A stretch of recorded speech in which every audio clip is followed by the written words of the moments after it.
Halo semuanya, kembali lagi ke tempat yang penuh kisah menarik. Kali ini berlatarkan di penjara. Ini adalah sebuah penjara tanpa tembok. Para tahanan bisa melarikan diri tepat di depan mata penjaga. Namun anehnya tidak ada satupun yang berhasil melarikan diri.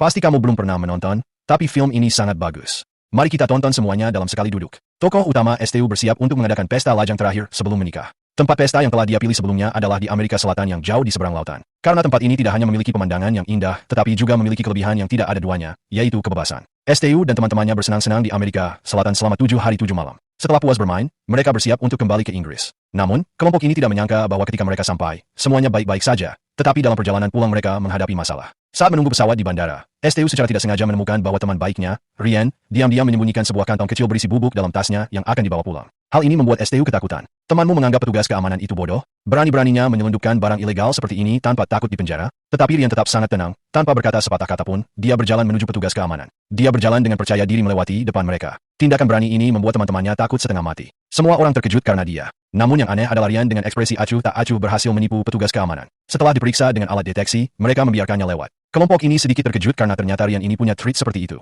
Untunglah hanya sebuah kecelakaan kecil. Uang yang Ryan jatuhkan telah ditemukan oleh petugas. Tepat ketika mereka merasa beruntung karena hal ini. Teman mereka, Greg, tiba-tiba merasakan sakit parah di perutnya, kemudian mulai berbusa di mulut. Pada saat yang sama, anjing pelacak mulai menggonggong dengan keras. Tidak menunggu mereka bereaksi, seluruh kelompok dibawa ke ruang interogasi. Ternyata Greg ini telah menelan bola berisi barang ilegal dan perutnya mencoba menyelundupkan barang tersebut. Tetapi bola tersebut pecah di dalam perutnya, menyebabkan gejala berbusa di mulut. Namun ini belum yang terburuk. Beberapa saat kemudian, sekelompok polisi masuk dan mulai menggeledah mereka. Pada saat itu, mereka menemukan kantong kecil berisi bubuk di tubuh Ryan yang sudah rusak. Seluruh kelompok tidak bisa membela diri dan dianggap sebagai penyelundup, dibawa ke sebuah pulau yang jauh dari daratan. Di pintu masuk pulau, ada beberapa tentara yang dilengkapi senjata lengkap yang berjaga. Di bawah cahaya laut, seluruh pulau tampak menyeramkan. Begitu menginjakkan kaki di pulau, STU sudah menyadari bahwa para tentara sibuk menangani jenazah. Satu mayat dibuang, lalu mayat lainnya dilemparkan. Sepertinya satu-satunya cara untuk keluar dari pulau ini adalah melalui kematian. Segera setelah itu, mereka bersama tahanan lainnya dibawa ke penjara yang terletak di pusat pulau. Penjara ini sangat aneh, bahkan tidak ada tembok di sekitarnya. Lau Bai, seorang yang berpengalaman, langsung menyadari keanehan ini setelah turun dari mobil tahanan. Bukankah mereka khawatir ada tahanan yang melarikan diri? Tepat saat itu, seorang tahanan memang berlari keluar dari penjara dengan kecepatan 100 meter dan saat itu juga, penjaga di menara pengawas melihatnya. Tetapi siapa sangka, para penjaga tidak hanya tidak menghalangi, malah membiarkan tahanan ini melarikan diri. Hal ini membuat STU dan teman-temannya merasa sangat bingung. Melihat seseorang menghilang begitu saja di depan mata, mereka langsung merasa takut. Ternyata penjara ini tidak sesederhana yang tampak. Namun setelah ketakutan, mereka menemukan bahwa sistem pengelolaan di sini sangat aneh. Karena para penjaga tampak acuh tak acuh, membiarkan mereka hidup atau mati sendiri. Duduk diam di tempat juga bukanlah solusi. Lau Bai, ayah mertua STU, menyarankan mereka, pertama-tama cari pengelola di sini. Mungkin melalui dia kita bisa menghubungi kedutaan Inggris. Setelah berdiskusi, mereka memutuskan untuk berpisah dan melakukan tindakan masing-masing. Lau Bai membawa putranya, Xiao Kai, satu-satunya yang bisa berbicara bahasa Spanyol untuk mencari penjaga. STU bersama Ryan dan Huang mau pergi mencari dokter untuk membantu Greg yang keracunan, sementara Hugo tetap di tempat semula. Setelah saling memberi semangat, kelompok itu masuk ke ruang tahanan. Namun, yang menyambut mereka bukanlah penjaga, melainkan dua penjahat yang terlihat tidak mudah diajak berurusan. Di dalam terlihat seperti pasar, para tahanan berada dalam kondisi bebas dan tampaknya mereka hidup dengan cukup baik. Ketiga orang STU berkeliling di dalam, akhirnya mengikuti petunjuk papan tanda. Mereka menemukan sebuah rumah yang terkunci rapat dengan pintu besi. Tempat sialan ini benar-benar penuh dengan kejutan. Dokter yang terlihat tidak seperti dokter malah lebih mirip seorang gangster. Karena perbedaan bahasa, keduanya tidak tahu apa yang dikatakan oleh pihak lain. Tetapi untuk menyelamatkan teman-temannya, STU tidak terlalu mempermasalahkan, menggunakan bahasa tubuh untuk menjelaskan. Tidak disangka, dokter itu benar-benar membiarkan mereka masuk, dan mereka melihat seorang pria telanjang yang sedang berendam dalam air es. Tampaknya hampir kehilangan bagian tubuhnya. Ketiga orang STU segera menyadari bahwa ini bukanlah ruang praktik dokter, tetapi jelas merupakan tempat untuk mencuri organ. Mereka benar-benar terjebak. Begitu mereka hampir ditahan di sana, Huang mau segera mengambil kursi yang ada dan memukul dokter itu hingga berdarah. Saat itu, pria yang sedang berendam dalam air es mengucapkan terima kasih karena mereka telah menyelamatkan nyawanya. Ternyata pria ini bisa berbicara bahasa Inggris dan berkata jika mereka membebaskannya, dia akan membantu mereka keluar dari kesulitan. Karena kesulitan berkomunikasi dengan orang-orang di sana, mereka pun mempercayai pria tersebut. Namun, siapa sangka, setelah mereka membantu pria itu keluar dari masalah, dia langsung berbalik dan meninggalkan mereka begitu saja, seperti tidak peduli dengan apa yang terjadi. Begitu dia keluar dari ruangan, pria tersebut berlari tanpa menoleh, seolah-olah tempat itu adalah sarang ular. Sementara itu, Lau Bai dan putranya juga tidak mengalami keberuntungan yang lebih baik. Setelah beberapa kali kesulitan, mereka akhirnya bertemu dengan penjaga tetapi hanya melalui panggilan video. Tak disangka, orang ini adalah seseorang yang mengalihkan semua tugas kepada orang lain. Lau Bai mengatakan bahwa dirinya adalah warga negara Inggris dan seharusnya diproses oleh polisi Inggris, tetapi penjaga tersebut langsung meruntuhkan ilusi mereka. Karena ini adalah penjara eksperimen dengan lingkungan ekologi yang benar-benar baru, bukan tempat yang bisa dimasuki begitu saja. Setelah itu, layar komputer kehilangan sinyal, dan Lau Bai serta putranya benar-benar putus asa. Mereka tidak ada hubungan dengan perdagangan barang ilegal, tetapi tidak disangka malah menjadi objek eksperimen. Tetapi lebih buruk lagi, di jalan kembali, mereka menemukan Greg sedang dibawa pergi oleh dua orang lainnya. Mereka tidak berani menghentikan karena takut terjadi sesuatu, jadi hanya bisa mengikuti dan mengamati. Beberapa saat kemudian, mereka mengikuti dua orang itu ke sebuah rumah besar. Para penjaga di sini tidak seperti penjaga penjara, tetapi semuanya adalah pria kekar yang dilengkapi dengan senjata lengkap. Pemandangan di depan mata membuat mereka terdiam. Seperti apa penjara ini? Kenapa dalam dan luar sangat berbeda? Dengan rasa penasaran, mereka pergi ke dalam rumah besar, di mana pemilik rumah sedang memotong tomat dengan pisau buah. Ini tampaknya menjadi pertanda buruk bagi mereka. Saat itu mereka adalah tomat yang dipotong di atas talenan, tak berdaya. Tentu saja, begitu mereka duduk, wanita pemilik rumah dengan sepihak mengumumkan bahwa mereka harus membayar uang tebusan $2 juta. Jika tidak mereka akan dipotong-potong dan dikirim ke keluarga mereka di Inggris. Seluruh kelompok tercengang setelah mendengarnya. Ini jelas bukan penjara, melainkan sarang kelompok kriminal. Mereka mengira kehilangan kebebasan saja sudah cukup sial, tak disangka masih harus menanggung utang yang sangat besar. Tidak ada pilihan lain, mereka tidak berani membantah dan terpaksa meninggalkan kompleks itu. Namun siapa sangka, begitu mereka melangkah keluar gerbang, seorang pria penuh tato mendekat dan membawa mereka ke sebuah ruangan khusus. Di dalam ruangan itu penuh dengan pria-pria kekar yang memegang AK-47, tampak brutal dan garang, sangat kontras dengan para penjaga di kompleks tadi. Mereka terlihat lebih seperti teroris. Begitu masuk ke ruangan, teman-teman mereka memberi STU kabar baik. Gadis berkulit hitam yang sebelumnya hilang kontak akhirnya ditemukan. Dia telah dibawa polisi saat berada di kantor polisi dan sekarang juga muncul di penjara ini. Namun kabar buruknya, pemimpin kelompok teroris itu menuntut sesuatu dari mereka, yaitu sepasang ginjal manusia hidup. Karena sebelumnya mereka telah melukai dokter dan membebaskan pria berikat kepala itu. Sekarang mereka harus menggantinya dengan sepasang ginjal yang sama. Namun sebelum penggantian, bos berkulit hitam itu harus melakukan satu hal terlebih dahulu, yaitu meminta dokter mengidentifikasi siapa yang telah memukulnya. Seluruh kelompok ketakutan setengah mati. Tak menyangka bos berkulit hitam itu benar-benar melakukannya. Tidak hanya itu, dia juga melanjutkan dengan hal kedua, memerintahkan salah satu dari mereka untuk mengambil ginjal dari tubuh Huang Mao. Setelah mendengarnya, mereka saling berpandangan, dan semua mata tertuju pada gadis berkulit hitam itu, karena hanya dia yang memiliki keahlian medis. Terlihat gadis berkulit hitam itu menyayat perut Huang Mao di kedua sisi, lalu dengan tenaga kuat menekan hingga satu ginjal segar keluar. Begitulah ginjal diambil, ternyata diambil dari perut, bukan dari pinggang. Tak lama kemudian, ginjal kedua juga berhasil diambil. Namun siapa sangka pada saat krusial, karena gugup, gadis itu tanpa sengaja menjatuhkan ginjal tersebut hingga rusak parah. Awalnya ada 2 ginjal, sekarang tinggal 1, maka mau tak mau harus mengambil 1 lagi dari orang lain. Mengenai siapa yang akan diambil, Lao Bai mematahkan sebatang ranting menjadi 5 bagian. Siapa yang mendapatkan potongan terpendek, dialah yang akan diambil ginjalnya. Setelah dibagi, Lao Bai mendapati ranting di tangannya yang paling pendek. Itu berarti dia harus menyumbangkan 1 ginjalnya. Namun hasil ini justru ditolak oleh dokter dan bos berkulit hitam. Karena Lao Bai terlalu tua, organ tubuhnya tidak bernilai, sehingga harus memilih dari 4 orang muda. Di antara mereka, ranting milik Hugo adalah yang terpendek, jadi seharusnya giliran Hugo berikutnya. Melihat hal itu, STU segera menenangkannya dan berkata akan membantu menanggung utang $2 juta tersebut. Setelah mendengarnya, Hugo baru bisa menerimanya dengan tenang. Di antara 4 orang itu, ranting di tangan Xiao Kai adalah yang terpanjang. Namun melihat temannya akan diambil ginjalnya, dia diam-diam meletakkan tangan ke belakang, mematahkan rantingnya menjadi 2 dan menipu Hugo bahwa miliknya yang paling pendek. Setelah berkata demikian, dia hendak menggantikan Hugo duduk di bak mandi. Lao Bai yang melihat itu segera menghentikan putranya, tetapi bos berkulit hitam langsung menodongkan senjata ke kepalanya. Untungnya, pada saat itu juga bos berkulit hitam mendapat urusan mendesak. Krisis pengambilan ginjal pun untuk sementara berhasil dihindari. Setelah bos berkulit hitam pergi, jasad Huang Mao juga dibawa pergi. Kemungkinan besar akan dibuang ke laut untuk menjadi santapan ikan. Seluruh kelompok tampak lesu. Tak disangka, sahabat lama yang telah bersama mereka lebih dari 10 tahun harus pergi dengan cara seperti ini. Menjelang malam, Rian diam-diam mengungkapkan keraguannya kepada STU. Jelas hanya Greg yang menyelundupkan barang terlarang. Lalu mengapa semua dari mereka ditahan di sini? Ini menunjukkan bahwa masih ada orang lain seperti Greg, hanya saja mereka tidak tahu siapa sebenarnya orang itu. Keesokan harinya, STU dan Rian dengan marah menerobos masuk ke kompleks karena perempuan itu dan mereka telah mencapai kesepakatan. Sebelum menerima $2 juta, Greg harus diobati. Karena itu, Greg sekarang berada di kompleks tersebut dan dirawat khusus oleh gadis berkulit hitam itu. Sebelum masuk, gadis itu memperingatkan mereka agar menahan emosi jika tidak akan menarik perhatian penjaga. Namun keduanya benar-benar tidak bisa menahan diri. Bagaimanapun juga, sahabat dekat mereka, Huang Mao, telah mati karena Greg. Sementara bocah Greg ini justru berbaring dengan nyaman di tempat tidur. Setelah mendengar kabar kematian Huang Mao, Greg terlihat sangat tenang. Dia berkata kepada mereka bahwa dia punya cara untuk keluar, karena bosnya adalah orang yang sangat berkuasa. Asal ada sebuah telepon dan menceritakan kebenaran kepadanya, orang itu pasti akan menyelamatkan mereka. STU dan Rian melihat dia tidak tampak berbohong, lalu mempercayainya dan keluar dari ruangan. Namun di mana mereka bisa menemukan telepon yang bisa digunakan? Mereka teringat cincin yang diambil Xiao Kai dari tubuh Huang Mao semalam. Keduanya diam-diam membawanya ke tempat khusus pengurusan mayat. Jika mayat tak ada yang menjemput, maka akan dipotong-potong dan barang berharga diambil, lalu dibuang ke tempat sampah. Jika ada keluarga atau teman yang mau membayar, maka jasad akan dibuang ke laut dalam keadaan utuh. STU dan Rian mengubah nada bicara, dan meminta ditukar dengan sebuah telepon yang bisa menghubungi dunia luar. Pengelola itu sedikit mengerti bahasa Inggris dan tertarik pada cincin di tangan mereka. Maka dia menyerahkan ponsel lamanya kepada mereka. Setelah mendapatkan telepon, langkah berikutnya adalah menyerahkannya kepada Greg. Saat mereka sedang menghitung langkah, mereka malah bertemu Lao Bai dan Hugo. Akhirnya STU bertugas mengantarkan telepon, sementara Rian tinggal untuk menghadapi dua orang itu. Rian dengan cepat menipu mereka dengan mengatakan bahwa cincin itu telah ditukar untuk membeli makam bagi Huang Mao di luar penjara. Dua kalimat saja sudah cukup menghilangkan kecurigaan mereka. Namun mereka tidak tahu bahwa STU telah bersekongkol dengan Greg sejak awal. Keduanya bertemu di toilet umum. Setelah mendapatkan telepon, Greg langsung menelepon bosnya. Bos itu memang mampu menyelamatkan mereka, tetapi sekarang ada masalah. Mengapa mereka bisa ditahan di penjara ini? Jika sang bos mengetahui kebenarannya, mereka semua akan celaka. Saat itu otak Greg bekerja sangat cepat. Lalu dia berbisik pada STU bahwa semuanya harus ditanggung oleh STU. Asal bosnya mau menyelamatkannya, dia juga akan membawa STU keluar. Jika STU tidak setuju, dia akan membongkar rahasia STU kepada semua orang. Ini adalah permohonan sekaligus ancaman. Setelah susah payah lolos dari Real yang bodoh, sekarang STU justru diancam dan dibujuk oleh Greg. Tentu saja dia tidak akan setuju. Dia pura-pura mengangkat telepon dan mengaku kepada bosnya. Aku adalah orang yang bersama Greg.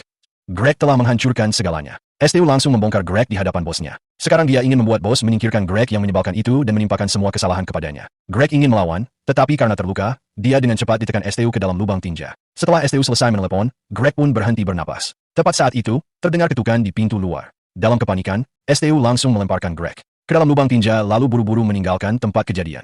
Dia mengira semuanya telah dilakukan dengan sempurna, tetapi tak disangka ada sepasang mata yang menatapnya dari atas. Saat STU sibuk seharian bersiap kembali ke asrama, dia harus ingat untuk menjauhi pria ini. Orang itu tak lain adalah pria berikat kepala yang mereka selamatkan dari tangan dokter. Ternyata setelah pergi, dia selalu bersembunyi di atap. Pantas saja sejak itu tidak pernah terlihat lagi. Menyadari rahasianya terbongkar, STU segera berdalih bahwa dia tidak sengaja membunuh Greg. Namun jelas hal itu tidak bisa menipu pria berikat kepala tersebut. Lawannya langsung membongkar kebohongannya. Pria berikat kepala itu melakukan semua ini dengan tujuan lain. Dia ingin STU membantunya keluar, dan dia tahu cara melarikan diri. Kembali ke asrama, STU dengan sengaja menipu teman-temannya dengan mengatakan bahwa ada pabrik barang terlarang di bagian utara pulau. Bekerja di sana tidak hanya tidak akan diganggu, tetapi juga bisa mendapatkan uang untuk membeli kebutuhan sehari-hari. Benar-benar satu pekerjaan dengan dua keuntungan. Teman-temannya semua setuju, tanpa menyadari bahwa STU punya rencana tersendiri. Keesokan harinya, keempat orang itu pergi ke pabrik barang terlarang. 3 orang lainnya bekerja keras, hanya STU yang sepenuhnya berniat melarikan diri. Bahkan ketika Rian bertanya apakah dia sudah menyerahkan telepon kepada Greg, dia tanpa berkedip berbohong bahwa Greg sudah membawa telepon itu dan kabur, serta menimpakan semua kesalahan pada Greg. Rian, pria bertubuh besar dan kuat itu, tidak terlalu cerdas dan langsung mempercayai kata-kata STU. Di dalam pabrik ada jalur darurat yang langsung menuju luar penjara. Inilah cara melarikan diri yang dimaksud pria berikat kepala itu. Saat keduanya sedang merencanakan pelarian, mereka tak sengaja tertangkap oleh Xiao Kai, orang yang bertanggung jawab atas kelompok tersebut. Melihat pria bertopeng asing di depannya, Xiao Kai tidak mengerti apa yang sedang mereka lakukan. STU pun kembali menggunakan bakat mengarang ceritanya. Dia mengatakan kepada Xiao Kai bahwa pria berikat kepala itu adalah penjaga gerbang di sini, dan seharusnya hari ini tidak bertugas. Jika pengelola melihat dia bekerja, maka akan celaka. Keduanya saling bekerja sama dan benar-benar berhasil menipu Xiao Kai. Dengan hati yang penuh kebaikan, dia dengan tegas mengantar pria berikat kepala itu ke jalur darurat. Menuruni tangga dan masuk ke dalam lorong, sekarang yang perlu dilakukan hanyalah berjalan lurus ke depan untuk bisa keluar dari penjara. Namun siapa sangka, setelah berjalan beberapa saat, dia berhenti karena melihat potongan jasad manusia di lantai. Pada saat yang sama, dari sebuah pintu besi di samping terdengar raungan mengerikan disertai bunyi rantai besi yang beradu. Karena ketakutan akan hal yang tidak diketahui, pria berikat kepala itu panik dan berlari kembali. Saat keluar, dia kembali terlihat oleh Xiao Kai. Xiao Kai tidak tahu apa yang sebenarnya sedang mereka lakukan, tetapi dia yakin bahwa mereka sedang menyembunyikan suatu rahasia. Xiao Kai ingin mencari STU untuk meminta penjelasan, namun tak disangka lawannya diam-diam bersembunyi ke dalam toilet. Tak lama kemudian, STU malah mengeluarkan sebuah benda tak dikenal dari dalam tubuhnya. Tepat saat itu, Xiao Kai mengikuti suara dan mendekat. STU ketakutan hingga buru-buru melempar barang terlarang yang baru dikeluarkan dari tubuhnya ke dalam kloset. Setelah itu STU segera menyiram air agar tidak ada orang lain yang melihatnya. Namun Xiao Kai bukan orang bodoh. Dia ingin tahu sebenarnya apa yang sedang dilakukan STU. Karena suaranya terlalu keras, dengan cepat menarik perhatian orang lain. Melihat itu, STU kembali mulai mengarang cerita, berusaha membangkitkan rasa iba semua orang.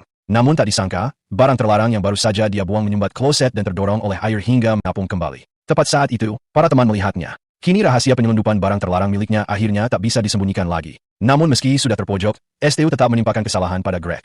Lao Bai begitu marah sampai hampir meledak. Tak disangka bocah ini menyembunyikannya sedalam itu. Dia mengajak semua orang bepergian hanya untuk menjadikan mereka sebagai kedot, dan malah mencelakakan semua orang sedemikian parah. Semakin dipikir, Lao Bai semakin marah, hingga akhirnya dengan bujukan Rian dia baru bisa tenang dengan terpaksa. Lao Bai berniat memberi pelajaran lagi pada STU, namun tak disangka terpeleset dan jatuh ke kloset hingga pingsan. Xiao Kai yang melihatnya segera mendekat, tetapi malah mendapati ayahnya tampaknya sudah meninggal. Tak lama kemudian, Lao Bai tiba-tiba sadar kembali. Sepertinya benturan tadi tidak mengancam nyawanya, hanya saja dia kehilangan sebagian ingatannya. Tentang bagaimana mereka bisa sampai ke penjara ini, Lao Bai sama sekali tidak ingat, termasuk soal STU yang menyelundupkan barang terlarang. Selain Lao Bai, ada satu teman lain yang juga tidak tahu apa-apa, yaitu Hugo. Dia diminta oleh bos perempuan Tema untuk bernyanyi. Lawannya meminta dia bernyanyi untuk memeriahkan pesta Paskah. Dalam pesta itu, selain tema, ada seorang bos besar lain, yaitu pemimpin kelompok teroris Blanco. Setelah mendengar penjelasan tema, Hugo baru tahu bahwa dua tokoh besar berdarah dingin ini ternyata satu keluarga dan merupakan saudara kandung seayah seibu. Mereka bisa menguasai penjara ini karena memiliki kekuatan besar sebagai pendukung. Namun yang mengejutkan, tema mengundang Hugo ke sini sebenarnya punya tujuan lain, yaitu meminta bantuannya membunuh kakak kandungnya sendiri, Brancho, demi merebut kendali penuh atas penjara. Tema memberikan Hugo sebuah ranjau dan memintanya mencari kesempatan untuk menaruh ranjau itu di bawah bantalan kursi Brancho. Ini adalah tugas yang sederhana namun berbahaya. Tentu saja Hugo tidak ingin menerimanya, tetapi ini adalah wilayah mereka. Dalam keadaan terpaksa, Hugo mengajukan satu syarat yang sepenuhnya bisa diterima oleh tema, yaitu membawanya keluar dari penjara. Pada malam Paskah, kedua saudara itu mengadakan ritual api unggun besar di luar. Inilah waktu terbaik bagi Hugo untuk menaruh ranjau. Dia dengan tegas membalik bantalan kursi, meletakkan ranjau di bawahnya, lalu mencabut pin pengaman. Namun yang tidak dia duga, orang pertama yang kembali ke ruangan bukanlah Brancho. Tanpa tahu apa-apa, orang itu langsung duduk. Hugo hendak pergi, tetapi tak disangka ditahan oleh adik kecil itu, lalu orang itu bangkit berdiri tanpa menyadari apapun.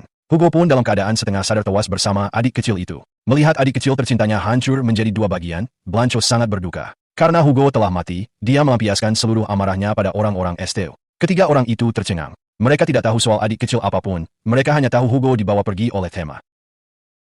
Percakapan itu tanpa sengaja justru membocorkan tema. Blanco langsung menyadari, ternyata Hugo disuruh oleh adik perempuannya sendiri. Wanita itu ingin membunuhnya. Maka konflik antara kedua pihak pun meledak.